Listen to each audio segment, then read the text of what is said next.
And we're back. Hello, ladies and gentlemen, and welcome back to our camp in Let's Play Dragon Age Origins. We have managed to leave Lothering after dealing with some strange issues with the fact that saving the game in Lothering, then going into the Chantry and leaving the Chantry would, upon us leaving the Chantry, cause our game to crash. And make it so that we have to do some very convoluted methods of dealing with save games and loading an old one to load a new one to get back into Lothering for some bizarre reason. In any case,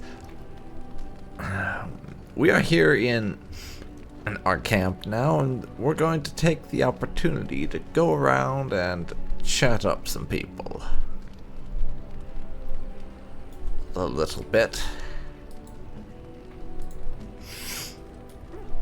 After I speak to Bodan and see if he has any armor we can give Liliana. Please tell me. I'm sure you'll be pleased with the goods my boy and I have collected, and with your discount. Okay. Unfortunately, Liliana doesn't have the ability to wear studded leather yet. She's like a couple strength below what we need for that. Unfortunately, again, everything Bodan's selling is either much too expensive for us to do that with, or is for a different class.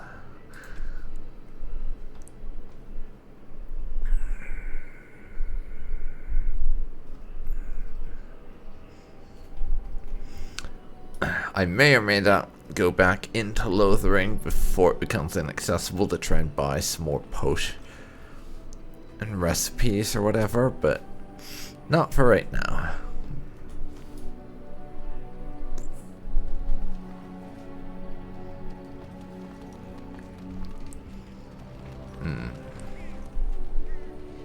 Eavesdrop on your companions, so we can listen to them talk, interacting with each other. That is, I am about 99% sure, another one of my mods. Anyways, first, before anything else, and for the duration of this episode, we're going to be talking to people.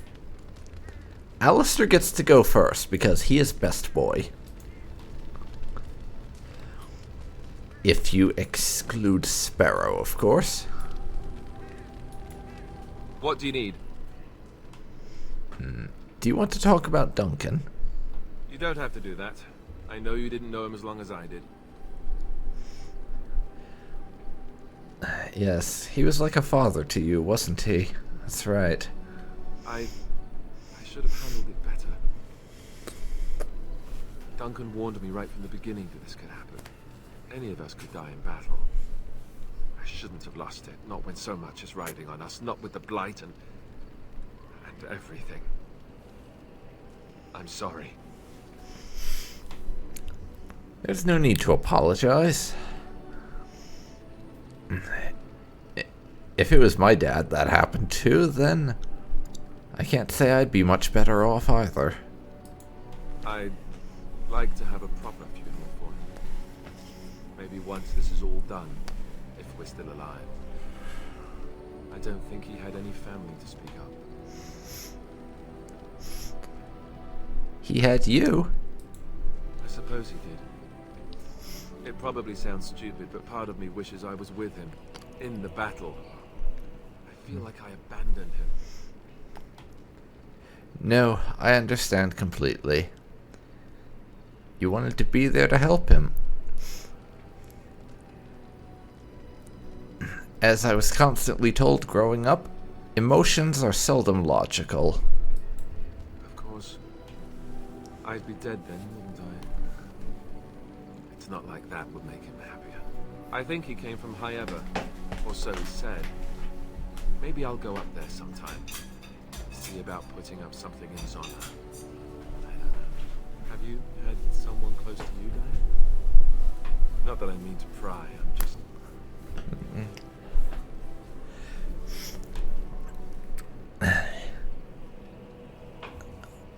Well, I've lost enough to know what you're going through. My mother, for one. And out of character note, but I find it somewhat unfortunate that we can't mention that our main character's mother was killed when we were a child, because that would be a way to relate to Alistair there. Because yes, that is canon. Yes, I imagine you really have, haven't you? Thank you. Really, I mean it. It was good to talk about it, at least a little. Well, maybe I'll go to Highever with you when you go. I'd like that. So would he, I think. And Alistair approves. +7. Hang on there, mate. We're not done talking yet. What do you need? I'd like to ask you something. Ask away. Well... So you said you knew Arianne. Oh, did I say that? I meant that dogs raised me. Giant slobbering dogs from the Anderfells. A whole pack of them, in fact.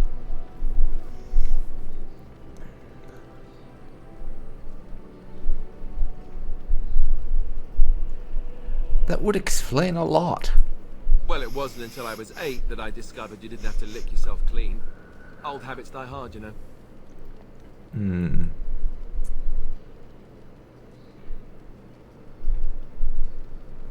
So does a horde of darkspawn, I'm told.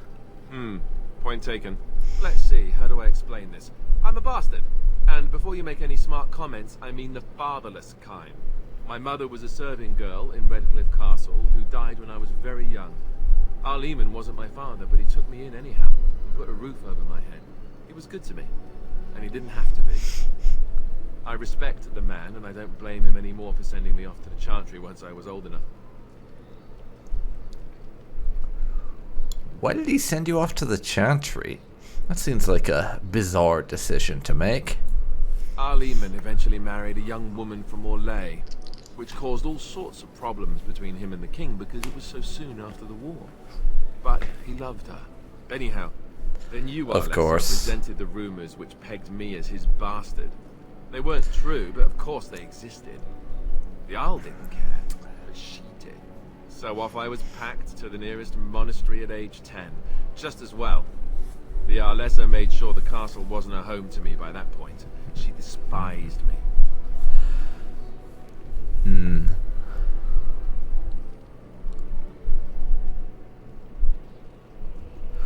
What an awful thing to do to a child. God, this Arlessa sounds like a real bitch. Maybe. She felt threatened by my presence, I can see that now. I can't say I blame her. She wondered if the rumors were true herself, I bet. I remember I had an amulet with Andraste's holy symbol on it. The only thing I had of my mother's. I was so furious at being sent away, I tore it off and threw it at the wall and it shattered. Stupid, stupid thing to do. The Isle came by the monastery a few times to see how I was, but I was stubborn. I hated it there, and blamed him for everything. And eventually, he just stopped coming. Yes, well, you were young. I can't pretend like I didn't do some ungrateful crap to my family when I was a kid. And raised by dogs. Or I may as well have been, the way I acted.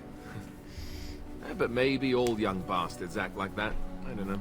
All I know is that the Arl is a good man, and well loved by the people. He also was King Caelan's uncle, so he has a personal motivation to see Loghain pay for what he did. Anyway, that's really all there is to the story. Yeah, and with the whole or less a thing. That might seem odd, but all I'm really going to say on the subject is that Orlesian politics rather resemble Game of Thrones. The point where some of the scheming, at least this is the impression I get, the scheming that goes on within their noble houses would make Tywin Lannister look like a kind, generous, and charitable member of society. And I'm not exaggerating much when I say that.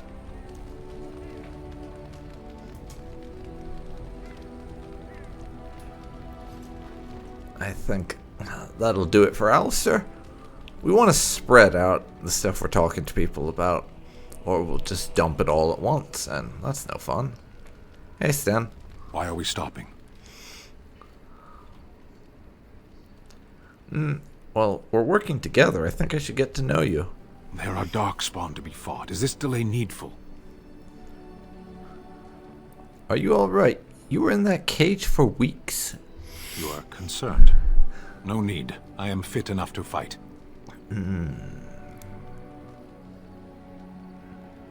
Well, I've never seen a Kunari before. Tell me about you. No. Well, I wasn't expecting that. Get used to disappointment. People are not simple. They cannot be summarized for easy reference in the manner of, the elves are a lithe, pointy-eared people who excel at poverty.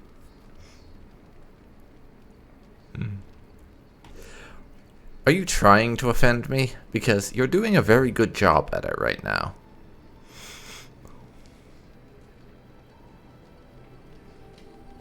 A little hostile, I see. Many humans have said that to me. I do not understand it. If I were indeed hostile, you would be bleeding. Okay. So this is you being calm and helpful, then? Couldn't you tell? Okay. You said you were in the army? I am. Why would the Kunari send soldiers here? That's a bit random.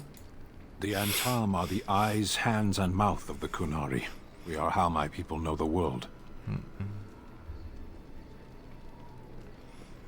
Doesn't that make your view of things a little skewed, then? Compared to what?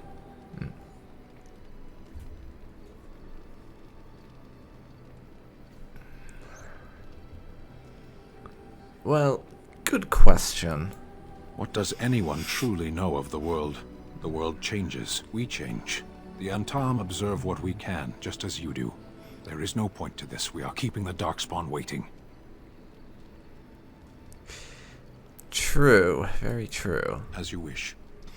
And now, despite that, we're going to try to talk to you Yes. again. I have a question. I am hardly surprised. Why did you come to Ferelden? To answer a question. What was the question? The Arishok asked what is the Blight. By his curiosity, I am now here.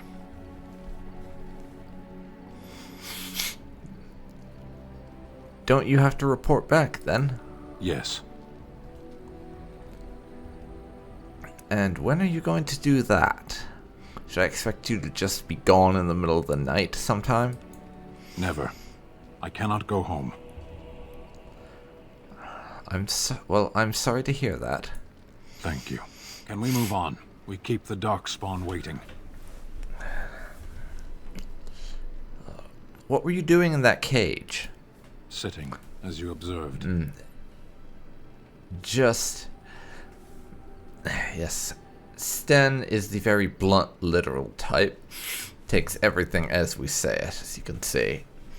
I've had co-workers like that, who just do not get sarcasm and assume everything is as you say it.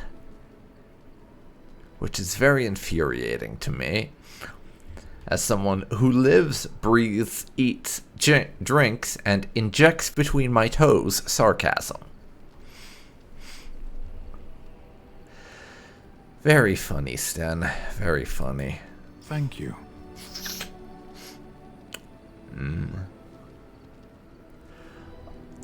Alright, I can already tell you're not gonna answer. Let's drop this. Ashera, was there anything else? No, that's all, I believe. As you wish. For now, that is basically everything Sten has to say. So we won't get much more out of him.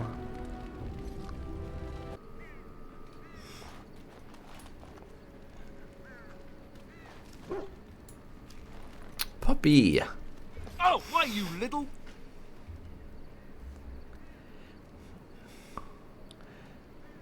Did you just jump at the sight of your own shadow again, Alistair? Oh, you're so funny. Such rapier wit. Your furry friend here took offence at me getting near his food. He snapped at me. Look.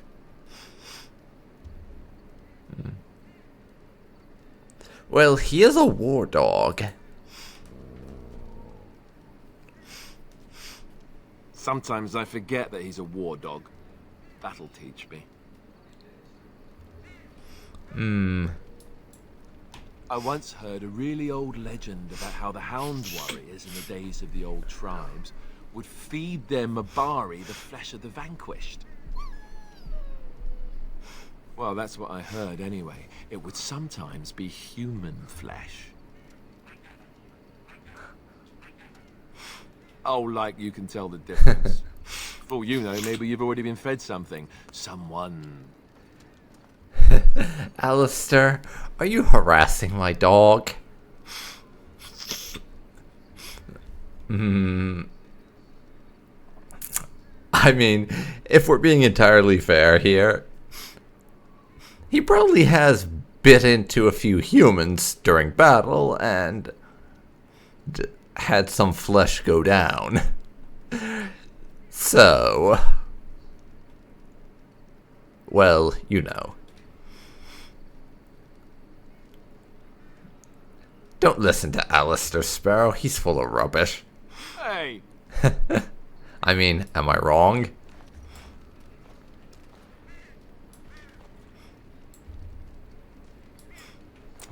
Look at what your fool dog placed in my pack.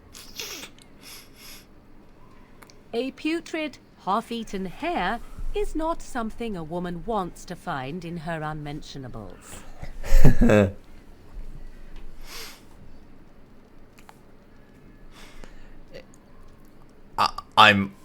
What? I actually have no idea what to say to that. Well, it's the thought that counts. He means well. The dirty mongrel can have this back. There. And tell him not to do it again. It was a gift. You can't just throw it away like that. I just did. I don't want it, you worthless fur bag.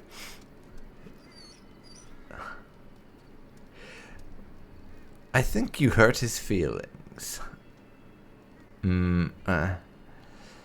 Or actually, no, I prefer this one. That dog is too smart for his own good. He really is sometimes. He is certainly manipulative, I can tell. I do it too. Yes. Oh my. Morrigan certainly is quite the character, and we'll leave it there for now with Doggo. Hey, Liliana. Yes? I'd like to talk. Well, here I am. Here you are. What was life like in the Chantry Cloister? Quiet. It was a life suited for contemplation. In the cloister, away from the fuss and the flurry of the cities, I found peace. And in that stillness, I could hear the Maker. But it was not perfect. Some of my Chantry fellows were condescending. That is the nature of religious folk, I suppose. Yes, condescending is one way of describing these religious folks. One or two exceptions aside, of course, but that is why I am generally not particularly fond of their drivel. when I talked about my beliefs, that the Maker reveals himself in the beauty of his world, they treated me with disdain. They want to believe that he's gone, so that when he turns his gaze on them, it means they are special, chosen. He cannot possibly have love for all, the sick and the weary, the beggars and the fools.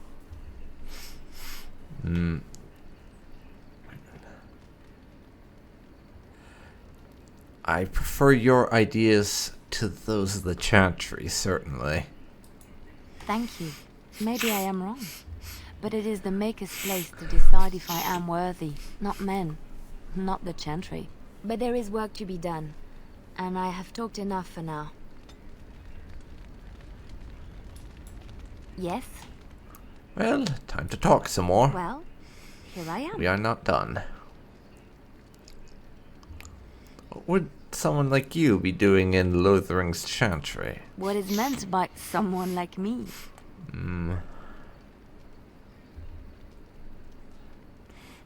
You know, a beautiful, charming woman like yourself? And there were no beautiful, charming women in the cloisters, you think? You would be wrong.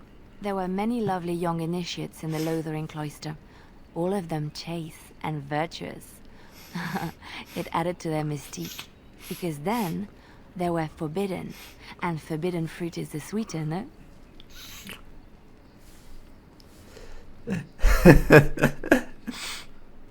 Oh, I am tempted, I really am. So can we go back to Lothering now? That sort of makes you come off as a massive pervert, but that is hilarious to me. I'm sorry, I can't resist. What about your fruit? Is it forbidden? My fruit? I can't believe I'm having this conversation. But Yeah. no, I did not take vows. The Chantry provides succor and safe harbor to all. Don't read too much into I that. chose to stay Arianne and flirts become a with friend. everyone. Literally, no joke, it's part of my headcanon that she even flirted with her own cousins a few times. Just because she thought it was hilarious.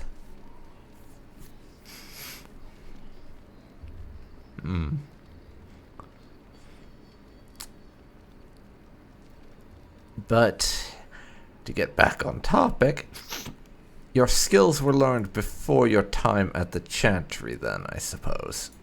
I was a traveling minstrel in Orlais. Tales and songs were my life. I performed, and they rewarded me with applause and coin. And my skill in battle? Well, you pick up different skills when you travel, yes? Yes, of course. Let's move on. That was a bit of an awkward delivery. You're hiding something, aren't you? I have a feeling. Yes? You are. Well, here I am. Well, this vision of yours. I knew this would come up sooner or later. I don't know how to explain, but I had a dream. In it, there was an impenetrable darkness. It was so dense, so real. And there was a noise, a terrible, ungodly noise. I stood on a peak and watched as the darkness consumed everything. And when the storm swallowed the last of the sun's light, I fell, and the darkness drew me in. What then? When I woke, I went to the Chantry's gardens, as I always do. But that day, the rose bush in the corner had flowered. Everyone knew that bush was dead. It was grey and twisted and gnarled, the ugliest thing you ever saw. But there it was, a single beautiful rose. It was as though the Maker stretched out his hand to say, even in the midst of this darkness, there is hope and beauty.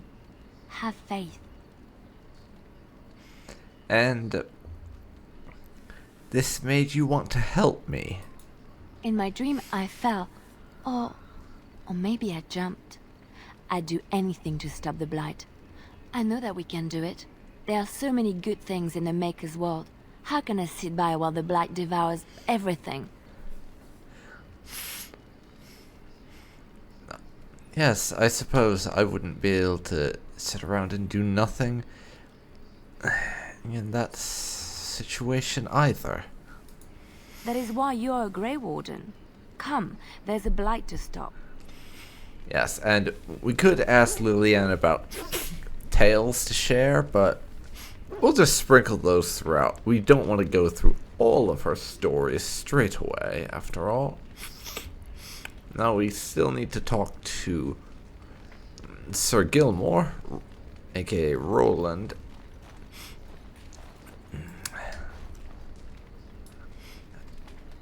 And Morrigan. A little bit. So, hello Morrigan. What do you wish of me? I'd like to discuss something personal? We're in camp, so 'tis as good a time as any. Why are you still here? No. So, that has nothing under it we can What do you wish actually of me? talk to her about. But I will ask you something. If you must.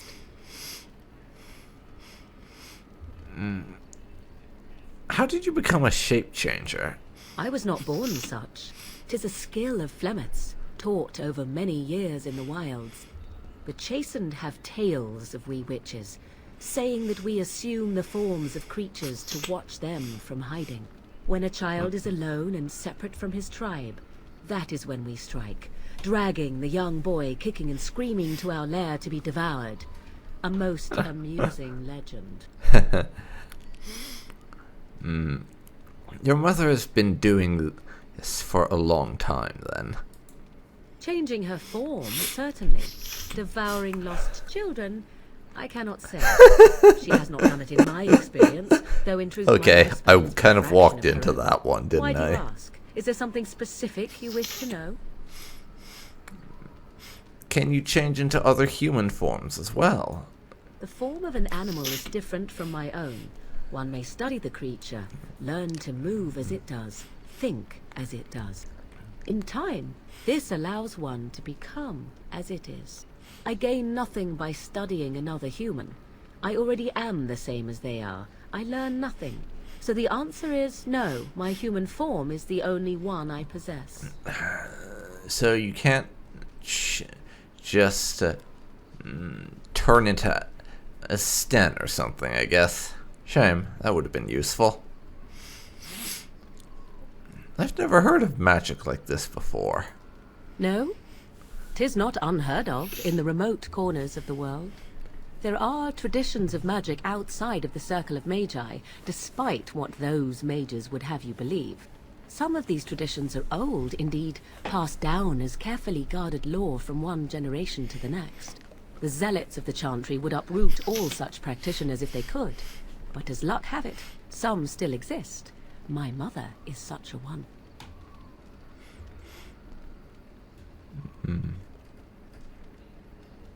Chantry simply seeks to protect us from danger? Huh. Yet no. Petitioners, you mean apostates?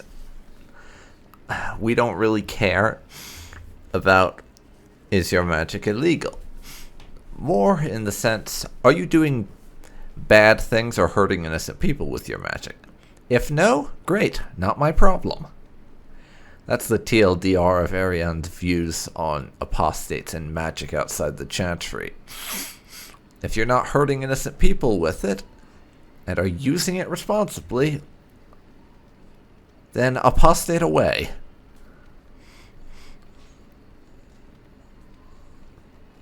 That's good. Such traditions need to be preserved. I am surprised you think so. Still, 'tis a pleasant thing to hear. Do you spend a lot of time with an animal? There were nights when the wilds called to me, 'tis true. You look upon the world around you and you think you know it well. I have smelled it as a wolf, listened as a cat, prowled shadows that you never dreamed existed. But my life is as a human. I am under no illusions to the contrary.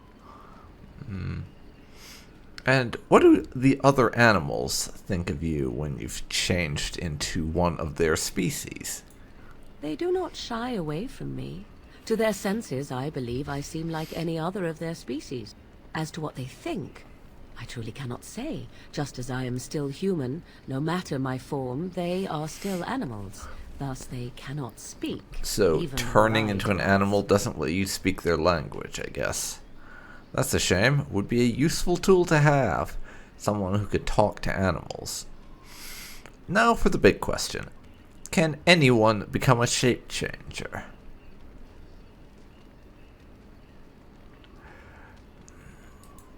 Anyone with sufficient will, but the act of transformation is a magical one. 'Tis a spell, and thus requires a mage's talents. If you had a notion to learn such a skill for yourself, sadly, you must remain disappointed. I see. That's a shame, but... Indeed. Have you an Oh, well. opinion on my abilities, then? Am I an unnatural abomination to be put to the torch? No, not the least. I think your abilities sound quite useful. A most practical opinion. Far more so than any man I have spoken to. But enough of such talk, let us proceed lest the dust gather on us. And What do you wish of me? do you have anything else If you to must. say?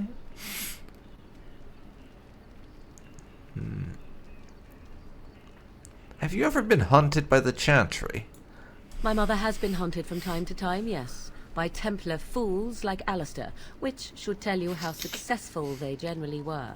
Flemeth made a bit of a game of it, in fact. That and the fact Templars would come that again, you and she are would look still at me and alive smile also and tells me say how that the successful they fun were. was to begin once more.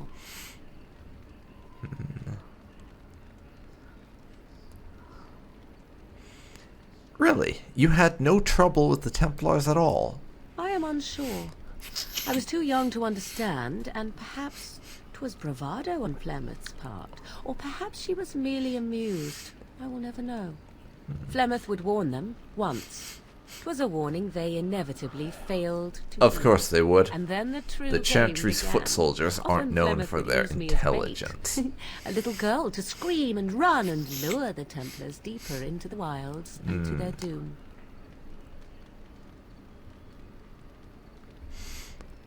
Wait. Did I hear that right? Flemeth used you as bait to lure the Templars. 'Twas a game, and I a young girl. If I didn't get to play, I would have been very upset. Thankfully, the wilds is a vast place.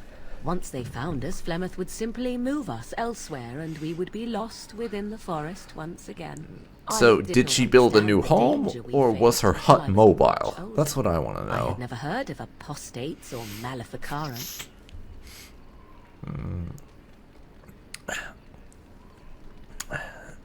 And now that you are older and know more about what was going on, do you still think that it was fun? I think that my mother made it fun so that a child did not learn to fear. And I think that it was necessary. There are no trials for apostates, no prisons, no mercy. There are only absolutes, so only survival matters. If the wilds have taught me anything, 'tis this. First, you must survive. Do you disagree? I can't say I do. You're probably right about that. An enlightened view, or at least an agreeable one. Enough of this talk. Let us return to the task at hand. All right. Now, What do you wish of me? If you must. did you grow up in the Kakari Wilds? Why do you ask me such questions? I do not probe you for pointless information, do I? I'm curious. What's wrong with that? Any number of cats could inform you of the answer to that question. But Oh, have it your way. she made the curiosity killed the cats reference. Curious Love it. Question. Where else would you picture me? For many years it was simply Flemeth and I. The wilds and its creatures were more real to me than Flemeth's tales of the world of man. In time I grew curious. I left the wilds to explore what lay beyond, never for long. brief forays into a civilized wilderness. And you remained unnoticed. For the most part, Flemeth taught me well. For all that I had been taught, however, the truth of the civilized lands proved to be overwhelming. I was unfamiliar with so much. So confident and bold was I, yet there was much that Flemeth could never have prepared me for. Very daring. That does sound just like you. Equal parts daring and foolhardy, perhaps. Only once was I accused of being a witch of the wilds, and that by a chastened who happened to be traveling with a merchant caravan. He pointed and gasped, and began shouting in his strange language, and most assumed he was casting some curse upon me. I acted the terrified girl, and naturally, he was arrested. That was very quick thinking. Men are always willing to believe two things about a woman. One, that she is weak, and two, that she finds him attractive. Yes, I would have played to the weakling agree that with battered that. my eyelashes at the captain of the guard. Child's play. The point being that I was able to move through human lands fairly easily. Whatever humans think a witch of the wild looks like, 'tis not I. Not that I did not have trouble. There are things about human society which have always puzzled me, such as the touching. Why all the touching for a simple greeting?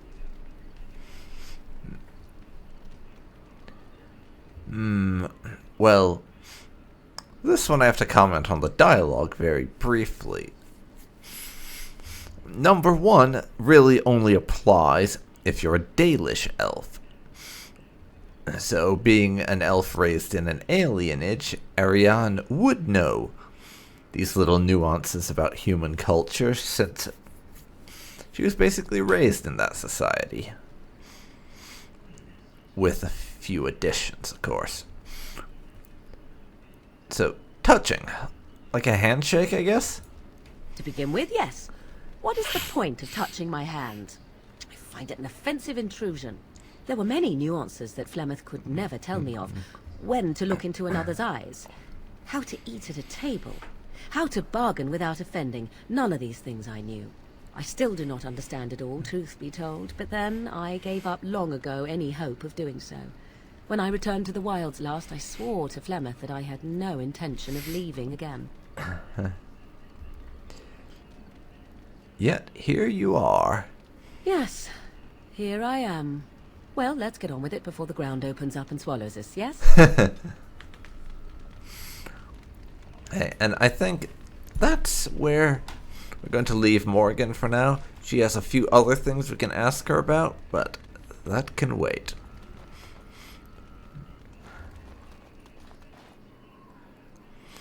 And for now, first of all, we have our man Levi Dryden over here, who's been nagging us with his yellow exclamation mark to talk to him. So we will do just that. You're a hard woman to find. Where are my manners? The name is Levi Dryden. Did Duncan ever mention me? Levy of the coins? Levy the trader? You know Duncan? Oh, yes, for years. Considered him a friend, I did. But here I am carrying on while you have a blight to stop. Don't want to waste your time. But you see, Duncan promised that together we'd look into something important for the Wardens. And for me. But poor Duncan's... well, no more. A tragedy it is, at that. But I know he would want his work carried on. His pledge fulfilled. How did you know Duncan? It's a bit of a tale, that is. But I'm the one who brought the Grey Wardens back to Ferelden. Well, I was one of the ones. There were a lot of us. Maker's breath, I'm a bit nervous. Honoured to be here, really.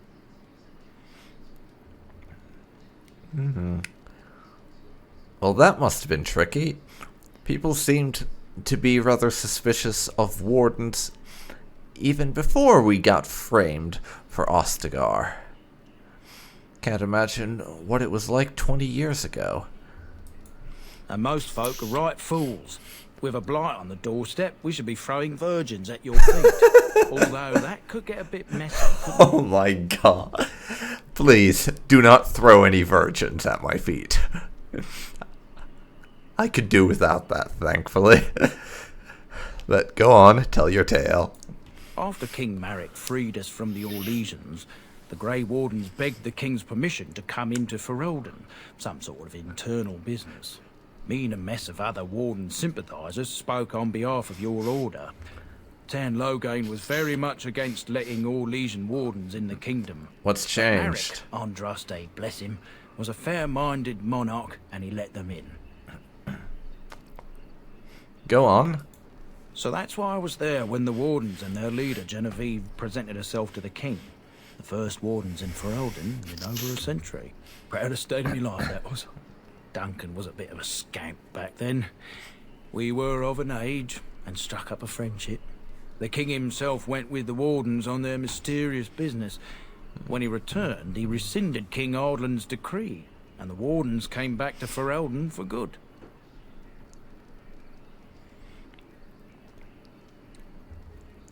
Why were the Grey Wardens cast out by Arland?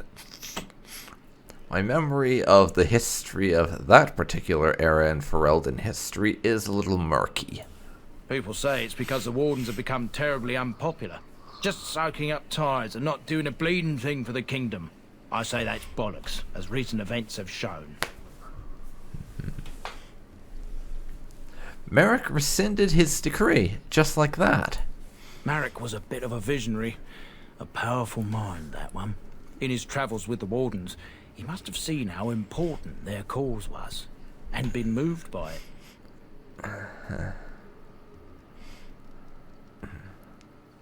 I doubt that's the full story, but it's certainly part of it. There was some talk at court that he did it to improve relations with Orzammar. That might have factored into it, but make no mistake, King Marek was a giant among men. Yes, that does seem to be the case. I don't think I've heard a single person talk shit about him. Which is an achievement, certainly. I thank you for your part in bringing the Wardens here. Oh, his stomach's all aflutter. You're welcome.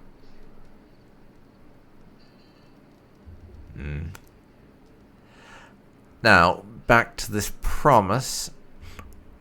What exactly did Duncan promise you? Specifically. My family, well, past a bit checkered to see. Nobles look at us with disdain. My great-great-grandmother, Sophia Dryden, was the last Warden commander of Ferelden back when the Wardens were known as freeloaders.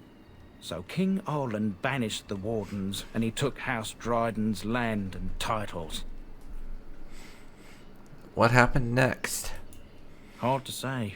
After King Arland died, there was a civil war, loads worse than this one. And our family was on the run, hunted by enemies, with nary a friend in the world. But Drydens are tough. We rebuilt, became merchants, and we never lost our pride. I'm surprised you kept your name. Our family's only crime was guarding the kingdom against the blight. We're not ashamed of that. So, what did you ask of Duncan? I asked for the truth. My family reveres Sophia Dryden. We know she died at the old Grey Warden base, Soldier's Peak. We want evidence to clear her name. It won't restore our land or our titles, but it'll restore our honour. I've never even heard of Soldier's Peak. Where is it? Well, no one's been to Soldier's Peak since Ireland's days. At least none that's come back. I spent years mapping the maze of tunnels to the peak, and I found the way a few years back. So I went to Duncan, I did, and I said that he could reclaim the old base and my family could have its honour. How will reclaiming the peak help the Wardens? Soldier's Peak is strategic and symbolic importance. Duncan said that it would be worth it right there. He also hoped to recover lost Warden history and perhaps a few old relics. No one knows what's up there now.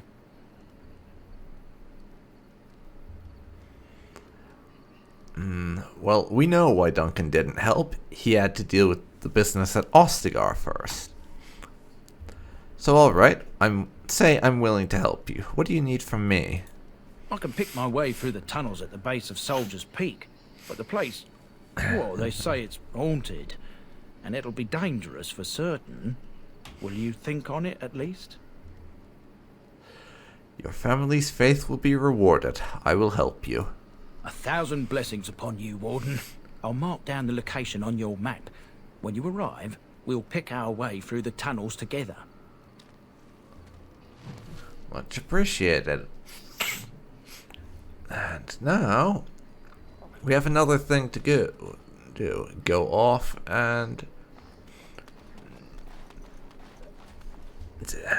find our way to Soldier's Peak.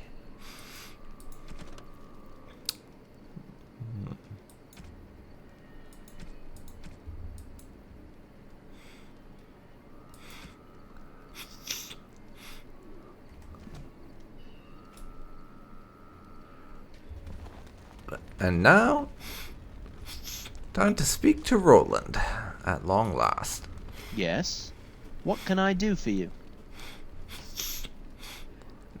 Tell me about yourself. Well, I've served in Cousland Castle for years, since my own father sent me to squire there. My father is a minor lord in the Bannorn, but our land is little more than a glorified farmstead. I do miss it, though.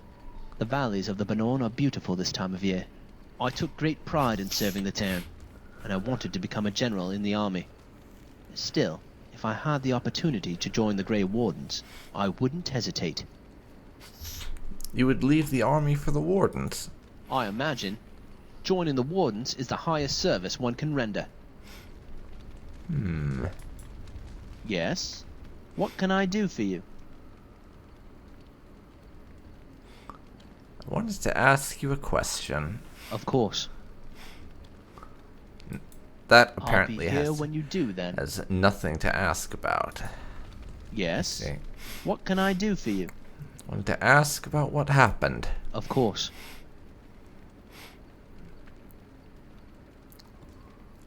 What happened at the castle?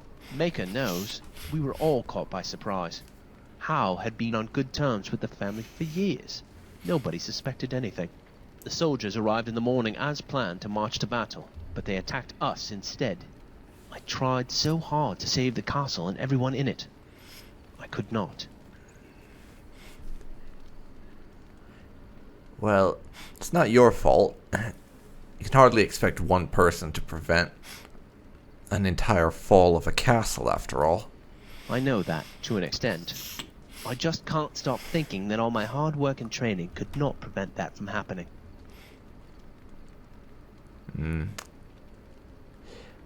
Well, I'm sure you did your best. Thank you. You are very kind. But this taught me a hard lesson I will not forget.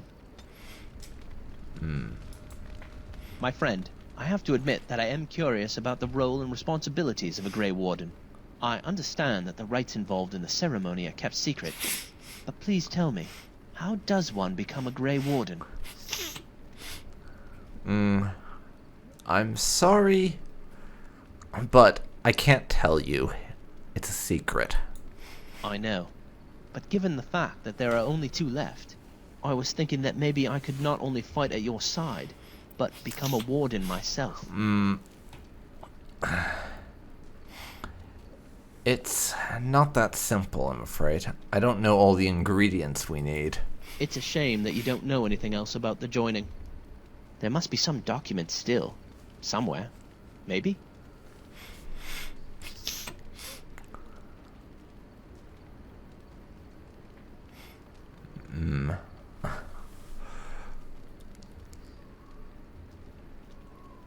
Alright. I suppose I can disclose this much.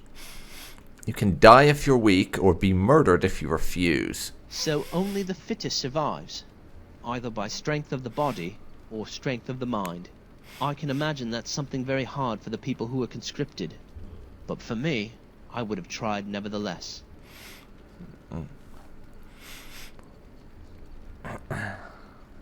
Well, I guess it's a risk that every hopeful has to take. One that I'm still willing to take, if I ever have the chance. I'd like to live that life. Yeah, I did get the memo from Alistair and Duncan that this joining is supposed to be a secret in terms of what it actually entails. So that means we can't really tell him anything about the specifics without revealing Grey Warden's secrets. Since we are a warden now, I am going to try to stick to that as far as not telling the details. Yes? What can I do for you?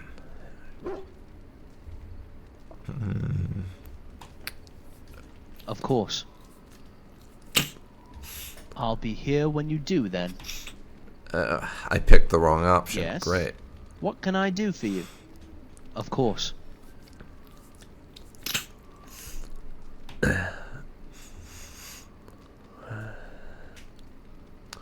What happened at the castle? What happened to you in battle? Have we asked that first one already? I don't remember. I told the family to escape, and I stayed with the rest of the men to hold the doors for as long as we could. We knew we would not be able to hold them for long, so when Howe's men rammed them open, we fought. I ended up being wounded and knocked unconscious. They weren't trying to kill you?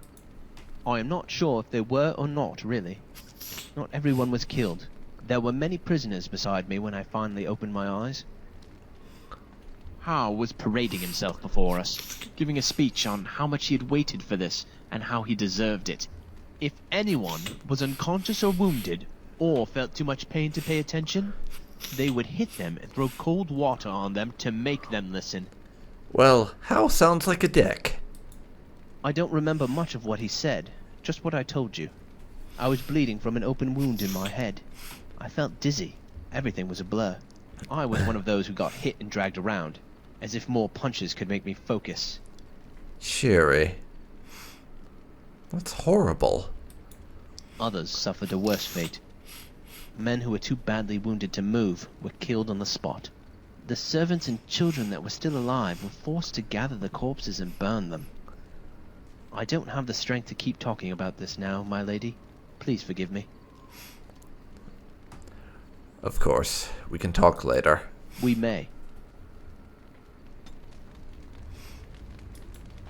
Yes? What can I do for you? Of course.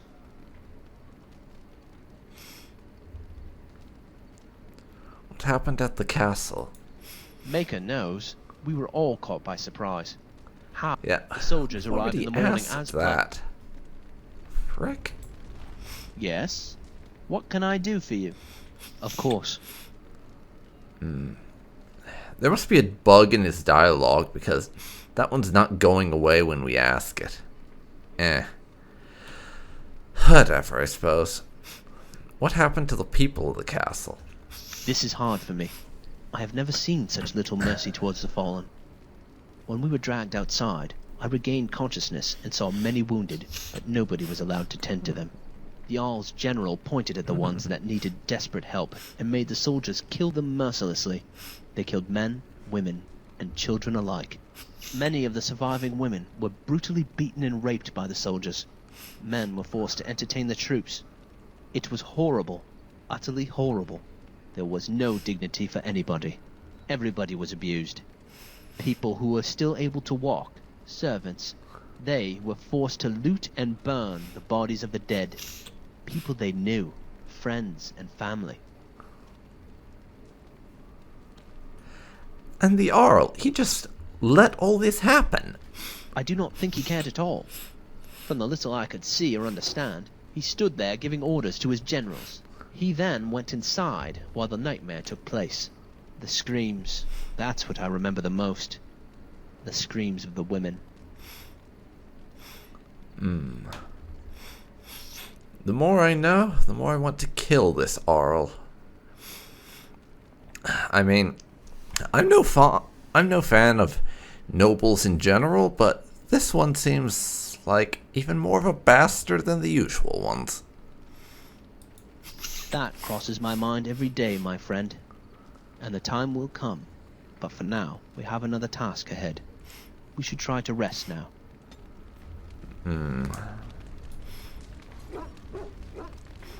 And that's everyone for the time being. Of course, we didn't go over absolutely every conversation, but I gotta say some for later, yeah? In any case, I think I am going to cut it here for now. So, this has been Dark Phoenix Gaming, and thank you for watching my Dragon Age Origins Let's Play episode. Hope you'll join me next time for more Ferelden Stabby Stab adventures. If you've enjoyed this, please leave a like, comment down below, and subscribe to see more like this. Thanks for watching, and I'll see you next time. See you then, folks. See you then.